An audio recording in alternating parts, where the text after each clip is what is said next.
سابق وزیر داخلہ رانا ثناءاللہ نے کہا ہے کہ نواز شریف الیکشن مہم کو لیڈ کریں گے۔ ان کی اپیلوں میں بڑی جان ہے۔ نواز شریف کو بے بنیاد اور انتقام کی بنیاد پر سزائیں ہوئی تھیں، انہی عدالتوں سے نواز شریف کو ریلیف ملے گا اور وہ باعزت بری ہوں گے۔ دنیا نیوز کے پروگرام آن دی فرنٹ میں گفتگو کرتے ہوئے رانا ثناءاللہ نے کہا ہے کہ چیئرمین پی ٹی آئی نے جیل کے جو حالات بیان کیے بالکل وہی ہیں، یہی حالات کبھی میں نے بھی بیان کیے تھے۔ میں نے جیل میں 6 ماہ گزارے۔ چیئرمین پی ٹی آئی رات کو 2 سے 3 مرتبہ نہایا کرے، گیٹ پر چادر ڈال لیا کرے، کیڑوں سے بچنے کے لیے کان میں کاٹن ڈال لیا کریں۔ اپنے تمام تجربات انہیں بتا دیے ہیں۔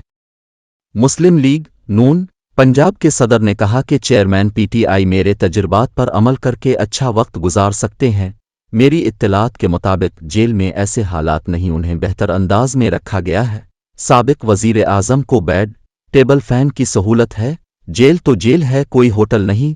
انہوں نے عدالت میں سہولت کی درخواست دی ہے، عدالت سے اجازت لے کر گھر سے کھانے کی سہولت مل جائے گی۔ انہوں نے مزید کہا ہے کہ میری معلومات کے مطابق انہیں بہتر کھانا مہیا کیا جا رہا ہے، کوئی بندہ خراب کھانے کا رسک نہیں لے گا۔ ہم اس حوالے سے کوئی زیادتی نہیں کر رہے۔ سیکیورٹی نقطہ نظر کی وجہ سے اڈیالہ جیل سے اٹک جیل منتقل کیا گیا۔ ایئر کنڈیشن کسی بھی جیل میں نہیں ہے۔ نواز شریف ہارٹ کے مریض تھے، انہیں اے سی مہیا کیا گیا تھا۔ چیئرمین پی ٹی آئی نے بعد میں اے سی کو ختم کروا دیا۔